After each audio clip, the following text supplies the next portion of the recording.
¿Quién puso ese tema? Creo que fue el que te preguntara cuáles son los signos radiológicos de la osteoporosis. ¿Está pensando en los huevos?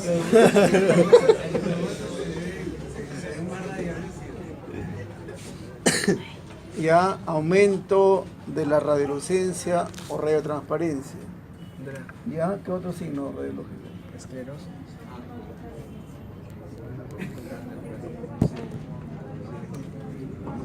Bien, la cortical ósea se adelgaza.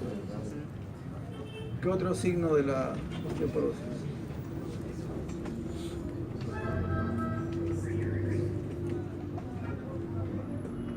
No, por lo menos hay que saber los signos para que después se te vaya. Tengas la capacidad de diagnosticar una osteoporosis.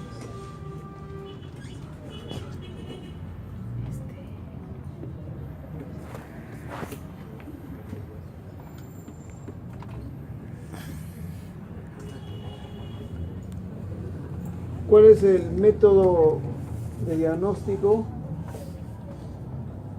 ideal para hacer el diagnóstico de displasia de la cadera? Porque con eso se van a enfrentar, ¿no? Ustedes van a tener un niño que al examen le encuentra un ortolani positivo, que es un clic en el examen.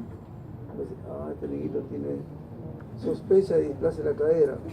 Cuando uno le evalúa encuentra pliegues asimétricos, un miembro más corto, encuentra que ese producto, ese feto, ha estado en podálica, que ese feto ha tenido oligoamnios, poco líquido en el ambiente intrauterino, que tiene otras anomalías óseas asociadas, que tiene la hermana o un familiar con antecedente de displasia, que es mujer, porque la proporción mujer-hombre es mayor en displasia. Entonces, el médico tratante que van a ser ustedes van a ir a la primer método de diagnóstico por imagen. ¿Cuál es?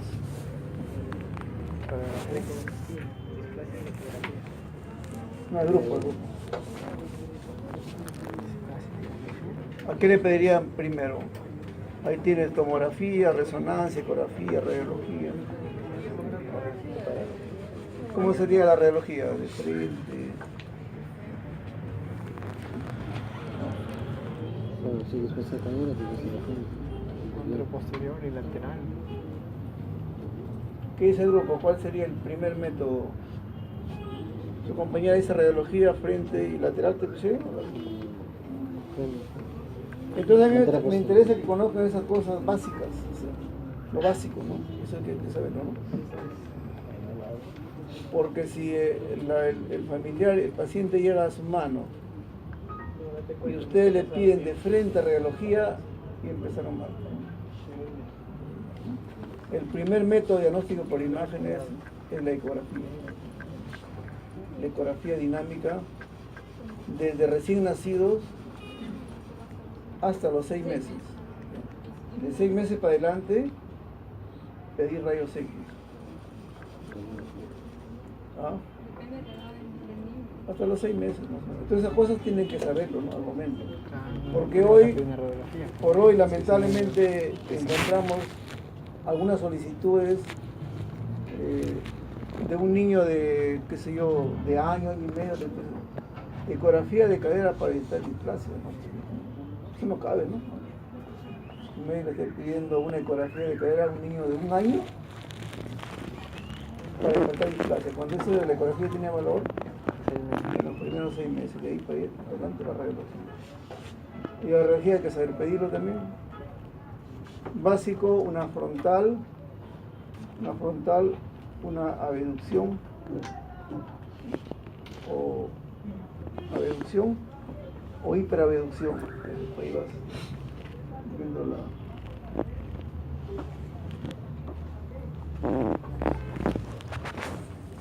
la escoliosis.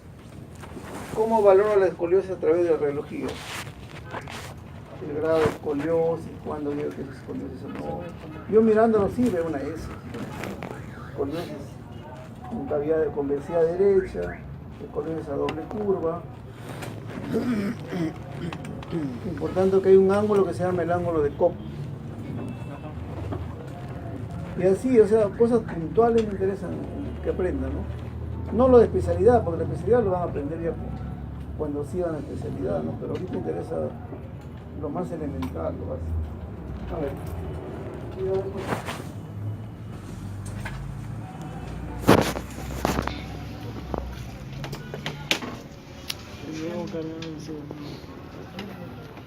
Buenas tardes, doctor y compañeros. Esta vez vamos a hablar sobre la radioanatomía de la pelvis, la semiología de la osteoporosis y anomalías esqueléticas. Bueno, como sabemos, la pelvis topográficamente se encuentra dividida en dos regiones, en una pelvis mayor y en una pelvis menor. Una pelvis mayor también llamado una pelvis falsa y una pelvis menor también llamada una pelvis verdadera. La pelvis mayor contiene mayormente lo que son los órganos viscerales, tanto de la parte abdominal inferior, tanto del torazo como de la fosa ilíaca izquierda y derecha. Y la pelvis menor contiene todo lo que son los órganos genitales, la vejiga, la parte inferior de lo que es el sistema digestivo, lo que corresponde a lo que es el recto y el ano.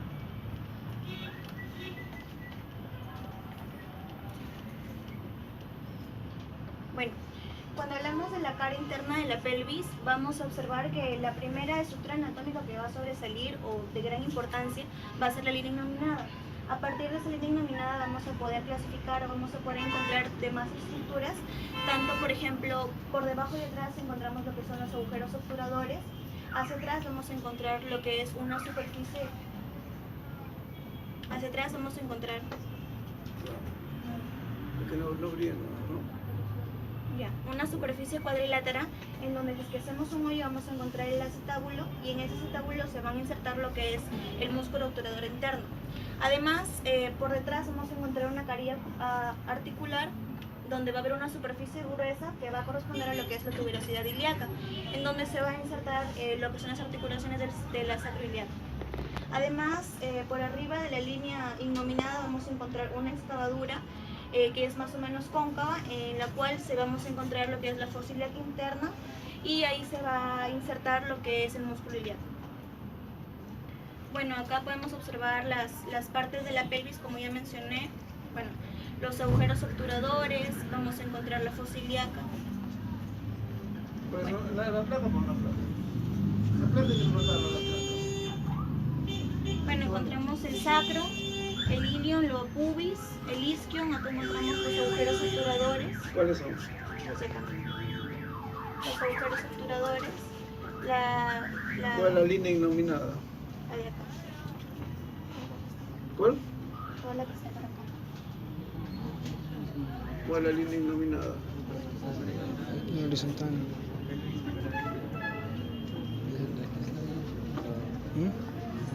No importa detenernos, no importa equivocarnos, pero yo creo que es el momento de aprender, ¿no? ¿Quién sabe la línea innominada?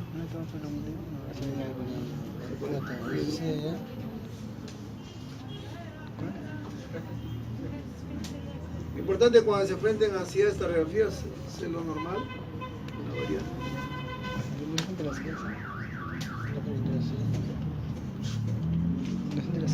Ahora están señalando las partes acá y después ya continuamos con las dudas que hubieron. ¿Qué es la línea innominada? ¿Cuál es? Ya, bueno, la horizontal que estaba con la... Ya, sigue. Cuando hablamos de los bordes, tenemos dos bordes, un borde anterior y un borde posterior. Un borde anterior que va desde arriba hacia abajo, en donde vamos a encontrar una saliente ósea que es la espina ilíaca anterosuperior.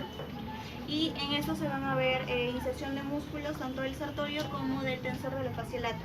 Y también el ligamento inguinal. Y una escotadura en donde vamos a encontrar que por aquí va a salir el nervio cutáneo femoral. Y además los músculos tanto piramidal del abdomen como el recto del abdomen. En el borde posterior vamos a encontrar de una manera de arriba hacia abajo, vamos a encontrar inserción de los ligamentos sacroiliaca, tres grandes partes, lo que es la espina ilíaca postero superior, la escotadura y la espina ilíaca postero inferior. En la escotadura vamos a encontrar la escotadura asiática mayor, en la cual a partir de ella se va a insertar lo que es el músculo piramidal de la pelvis y los ligamentos de la articulación sacroiliaca.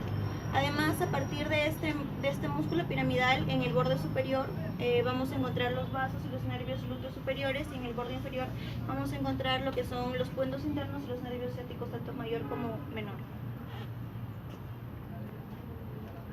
Ya, cuando hablamos de la superficie de la pelvis, vamos a tener dos superficies, una superficie externa o exopélvica y una superficie interna o endopelvis.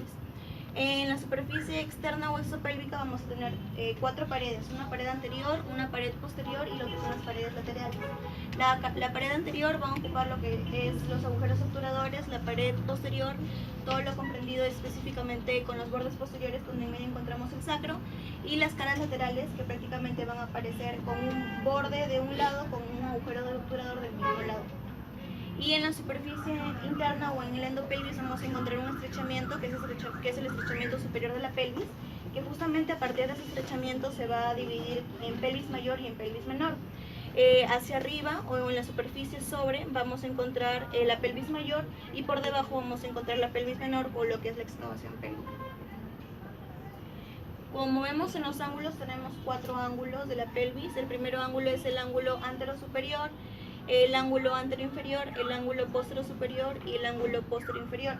El ángulo antero-superior justamente conyace con lo que son la espina ilíaca antero-superior. El ángulo antero-inferior conyace con lo que es el ángulo del pubis, perdón, y el ángulo posterior-superior con la espina ilíaca posterior-superior. Además del ángulo posterior-inferior con la tuberosidad isquiática. Ya. En los diámetros tenemos en estrecho superior, en estrecho medio y en estrecho inferior. En el estrecho superior tenemos los anteroposteriores, que tenemos 3 en este caso, que es el premontorio supracúbico o diámetro anatómico, que es de 11 centímetros, que es el de verde. Luego tenemos el promontorio cúbico o también diámetro obstétrico, que es de 10.5 centímetros, y el promontorio subcúbico o también diámetro diagonal, que es de 12 centímetros. En los diámetros del estrecho medio solamente tenemos uno, que es el anteroposterior, que mide 12 centímetros. En el diámetro del estrecho inferior tenemos, depende si es en nutación o contranutación, tenemos en nutación mayor de 11 centímetros y contranutación de 9.5 centímetros. Cuando hablamos de las articulaciones de la pelvis, vamos a hablar de la articulación sacroiliaca, la articulación coxofemoral, que es el de la cadera, la sínfisis de la pubis y los ligamentos propios de la pelvis. Bueno, esa es la radiografía. Bueno, cuando hablamos de las variantes anatómicas de la pelvis, se han clasificado por 4 variantes anatómicas. En este caso, la ginecoide, la antropoide, la androide y la plateloide. La ginecoide, mayormente conocida como la femenina, pues de la mujer, en el cual tenemos diferentes características estructurales, ¿no? Por ejemplo, en el sacro tenemos que es un sacro cóncavo bien excavado y el promontorio no se encuentra accesible. En el estrecho superior vamos a encontrar que los diámetros tanto de los oblicuos y transversos son casi los mismos, y excepto que el anteroposterior va a ser un poco menor. Las espinas ilíacas son en forma de roma, las escotaduras sacrociáticas son muy amplias y las paredes laterales son rectas, además que el arco subpúbico es amplio. El androide corresponde al masculino. En este caso, la diferencia es que el sacro se inclina adelante, el promontorio es visible o es de fácil acceso.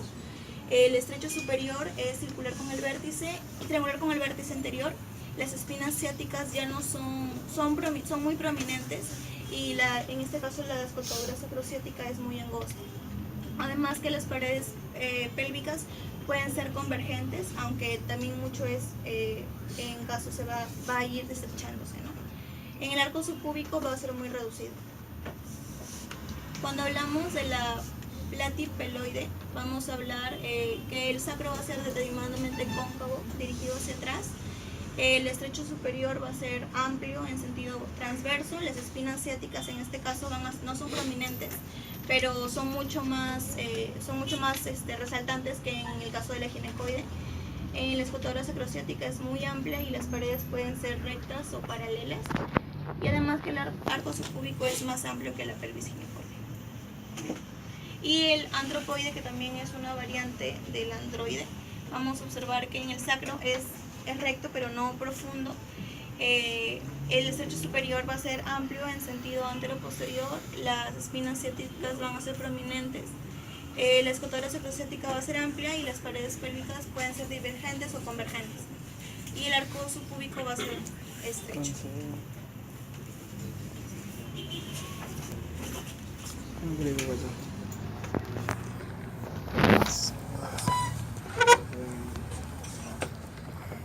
Bueno, siguiendo con la exposición, la semiología de la osteoporosis. Bien, la osteoporosis viene a ser un defecto generalizado del sistema óseo. Viene a estar dado por la pérdida de masa ósea y por el deterioro de la microarquitectura del tejido óseo.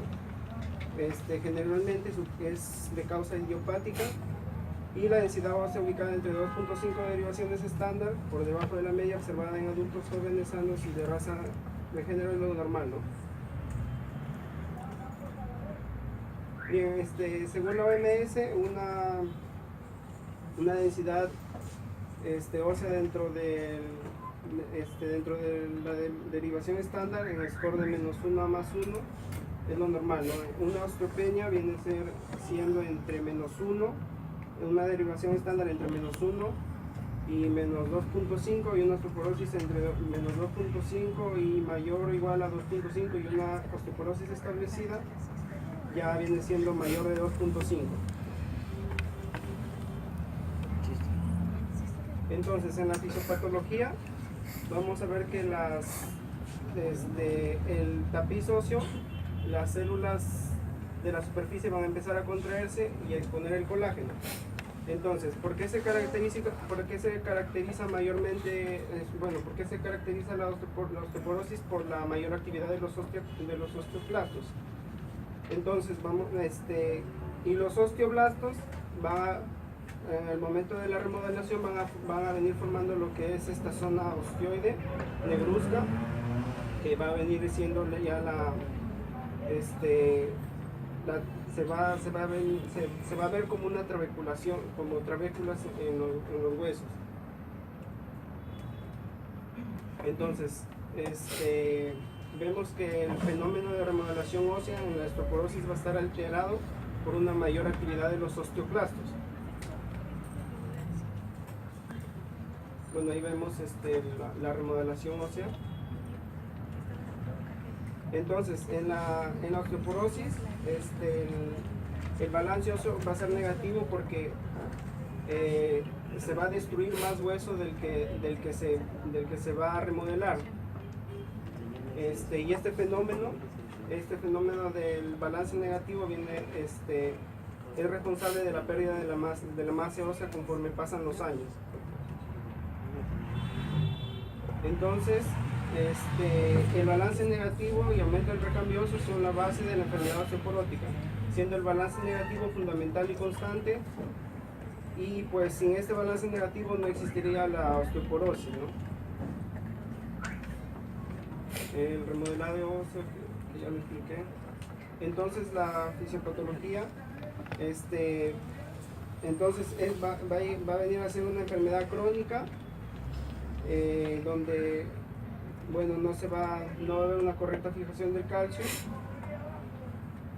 y donde van a estar involucrados también factores estrogénicos.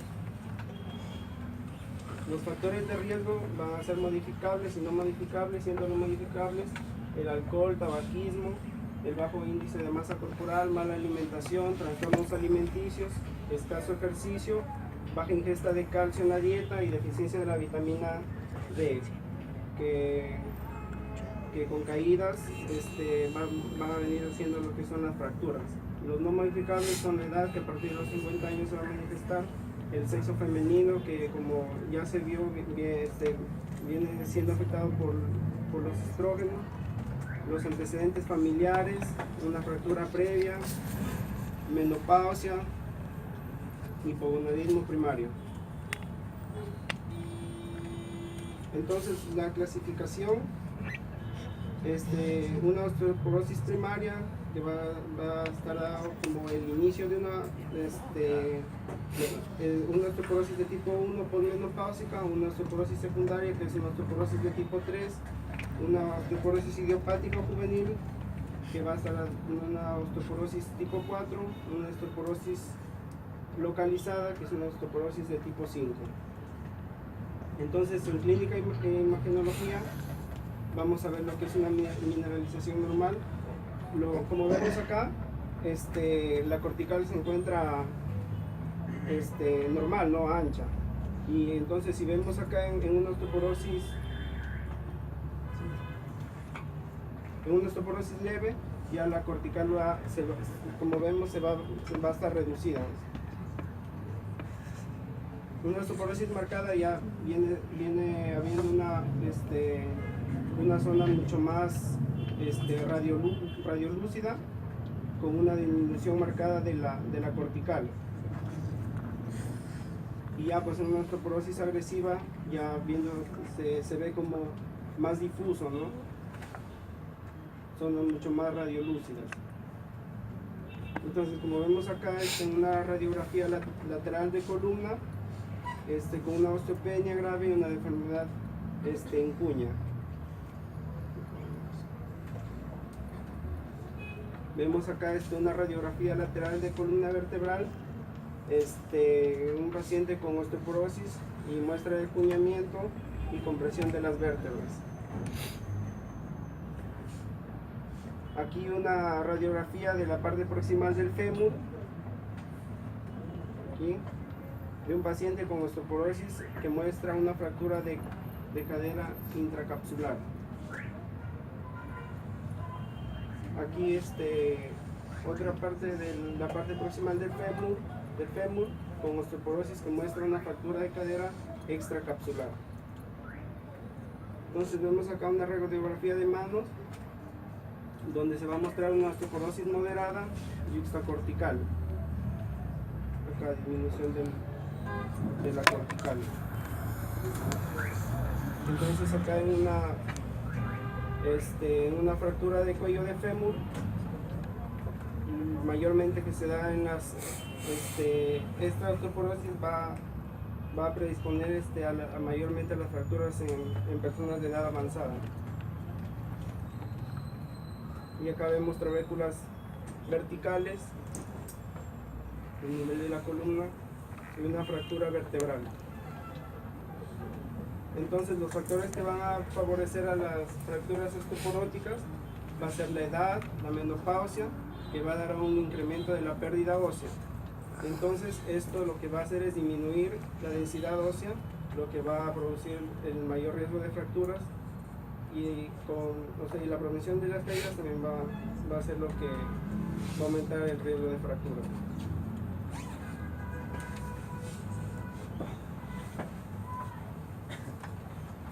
Bien, para continuar la exposición.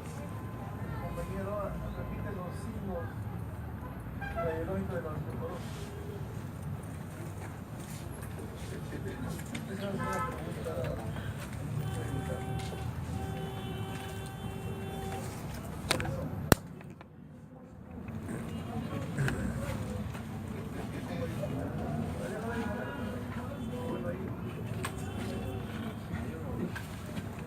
Disminución de la cortical, zonas radiolúcidas de acuerdo a la intensidad, a la gravedad de la osteoporosis.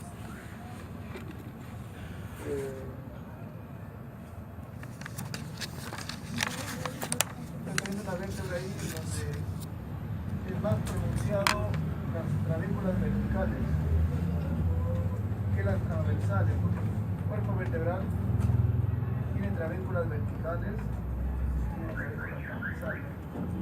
¿Qué ha ocurrido ahí? Que hay más reabsorción de las clavículas horizontales, que están paralelas a la plataforma, y resaltan las verticales.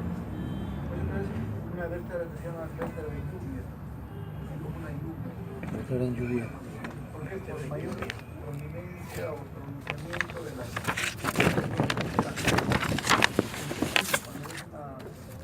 la otra es estás viendo ahí citología de la médula, ¿cómo lo ves a la vértebra? Como un marco.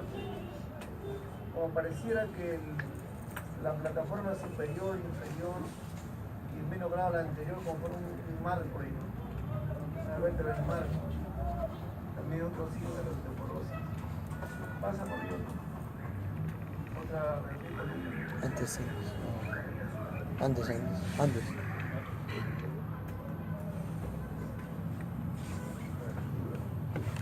Ahora es un... La columna.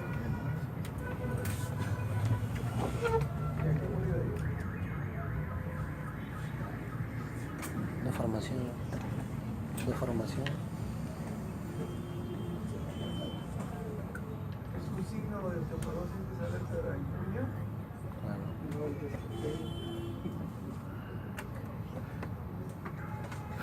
Claro, ha ocurrido una deformación en cuña anterior, pero eso se llama fractura.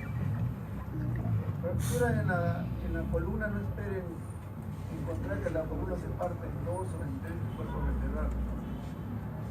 Con disminución de altura y deformación en cuña ya es una fractura por aplastamiento. Es una complicación de la osteoporosis. La deformación en cuña. O la deformación también en galletas, tanto la parte anterior como la parte posterior se aplana. Es muy raro la deformación en cuña posterior.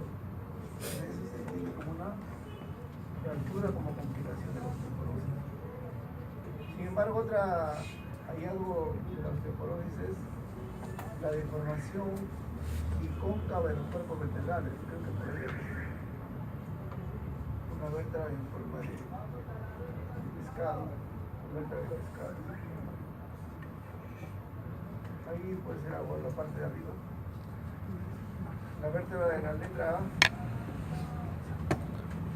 es que la plataforma inferior está casi formada en concavidad inferior. También es un signo de la osteoporosis. Pero hay que lo quieren mencionar la tercera vértebra. Ya la deformación bicóncava. Tanto la plataforma superior, una concavidad superior, y la plataforma inferior también se forma una concavidad. Es otro signo de la osteoporosis.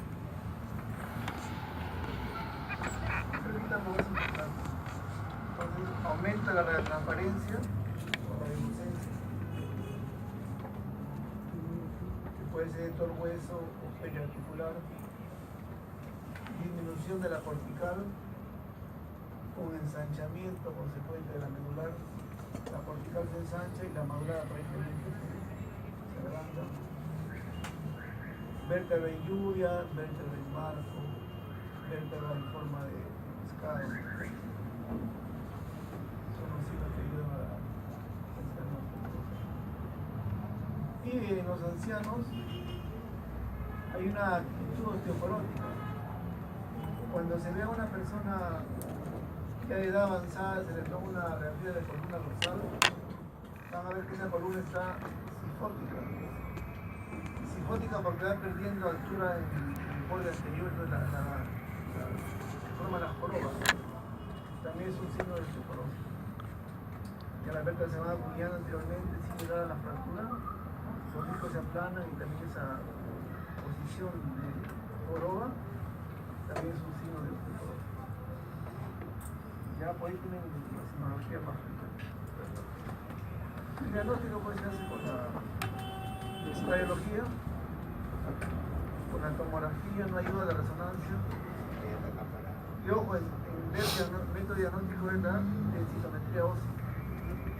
De ecografía, por ahí las imágenes no ayuda casi nada al diagnóstico de osteoporosis. Densitometría ósea. De cuerpo entero. No de talón, de codo, periférico no ayuda mucho. Ya, cierro. ¿Puedo ir al baño? ¿Cómo? ¿Puedo ir al baño?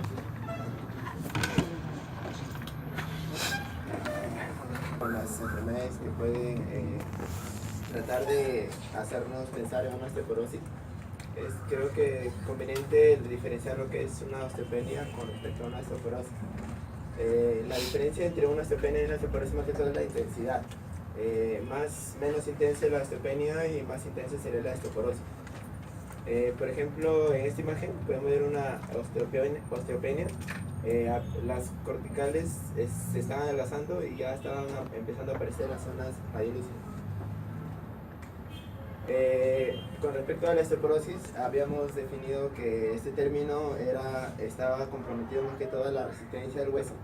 Hay que recordar que el término osteoporosis se utilizó por primera vez en 1941 y la osteopenia es la disminución de la misma densidad, siendo la diferencia primordial cuantitativa entre una osteoporosis y una osteopenia. Por decirlo así, la osteopenia es más leve que la osteoporosis. En los últimos años, en cuestión de lo que es el tratamiento de los dos, ha sido el mismo, pero ya se están buscando estudios para hacer un tratamiento especial para la osteopenia. Pues se dice que casi todos los casos donde se ha detectado osteoporosis, en realidad era una osteopenia, más no una osteoporosis. Bueno, también se ha mencionado esto, lo que son los factores de riesgo para adquirir la osteoporosis. Bueno, en la osteopenia son casi lo mismo. Resalta bastante lo que es la diferencia de la deficiencia de la vitamina D, lo que es el alcohol, el tabaquismo y también por ahí lo que es la historia familiar, los antecedentes familiares. Bueno, hablábamos también de lo que era la densitometría ósea, también habíamos considerado importante hablarlo en el seminario, y más que todo la interpretación y qué es lo que se obtiene de esta densitometría ósea. Se obtiene más que todo 4 caracteres en la densitometría ósea. Los datos que se valoran primero es el bone mineral content, lo que es el contenido mineral del hueso, y la densidad. El contenido mineral del hueso, bueno, la unidad que se expresa es en gramos, y la densidad es el parámetro que se usa para valorar más que todo la masa ósea, pero respecto al área del hueso. Un dato importante que vamos a utilizar para diferenciar lo que es una osteopenia con una osteoporosis es el T-score, la puntuación T. Esta puntuación T mide el número de desviaciones con respecto a un patrón ya dado, a un valor medio que va en la población entre 20 a 39 años. Por lógica se dice que el paciente, mientras va avanzando de edad, esta densidad mineral va a ir disminuyendo, por lo cual el T-score se va a ir modificando, va a ir disminuyendo hacia el lado negativo, y ya por parámetros se define si es una osteopenia o si es una osteoporosis. La puntuación Z es el número de divisiones estándar con respecto al valor, a un valor medio, pero el parámetro ya no es edad, como en la puntuación T, sino más bien el sexo e incluso la edad. En los valores de la densitometría ósea, bueno, se considera un valor normal para una división estándar que es entre 1 positivo y 1 negativo. Por debajo de este 1 negativo hasta el 2,5 negativo se considera una osteopenia. Se dice que el factor de riesgo cada vez que aumenta en 1 negativo va a ser de 1 a 2